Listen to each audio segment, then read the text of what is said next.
آپ وہ وجہ بتائیے کہ ڈی این اے پہ آپ ایوولوشن کے معاملے میں کیوں اعتبار نہیں کر سکتے، جینیٹکس کے معاملے میں کر سکتے ہیں، بیماریوں کے بارے میں کر سکتے ہیں، ٹھیک ہے، آپ یہ کیوں کر لیتے ہیں؟ ٹھیک ہے،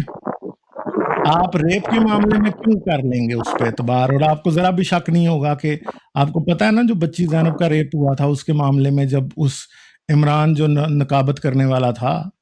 تحریک لبیک کا، جب وہ پکڑا گیا تھا تو انہوں نے اس کا ڈی این اے ٹیسٹ بھی کیا تھا، کیونکہ بچی کے کپڑوں پہ اور بچی کے جسم میں اس بندے کا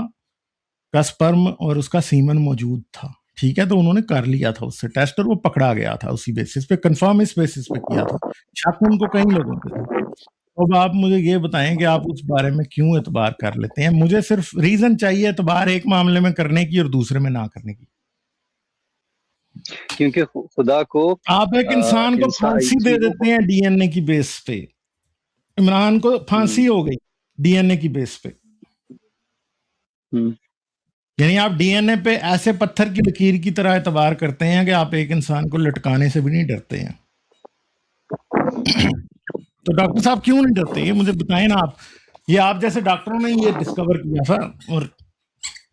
ان سے یہ سلسلہ چلا ہے، مگر آپ کیوں نہیں کرتے اعتبار اس بات؟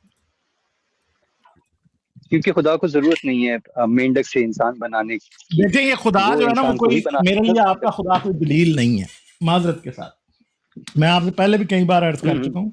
کہ آپ کا خدا ہمارے لیے کوئی دلیل نہیں ہے۔ ہمارے درمیان میں ایک ہی کامن بات ہے، وہ منطق ہے، مشاہدہ ہے، ٹھیک ہے، دلائل ہیں، وہ ہیں، خدا دلیل نہیں ہے نا۔ خدا آپ کا ایمان ہے، آپ کا ایمان میرے لیے دلیل نہیں ہے، اور ہم آپ کو اپنے ایمان کی بیس پہ کوئی دلیل نہیں دیتے، ہم آپ کو ساری دلیلیں ایسی دیتے ہیں جو کہ یہاں تو مشاہدے سے اور تجربے سے ثابت کی جا سکتی ہیں یا منطق کی کسوٹی پہ پوری اترتی ہیں۔ آپ مجھے بتا دیجئے کہ ابھی تک ہم نے آپ کو کوئی ایسی دلیل دی ہو کہ جو ہمارے ایمان پہ بیس ہو۔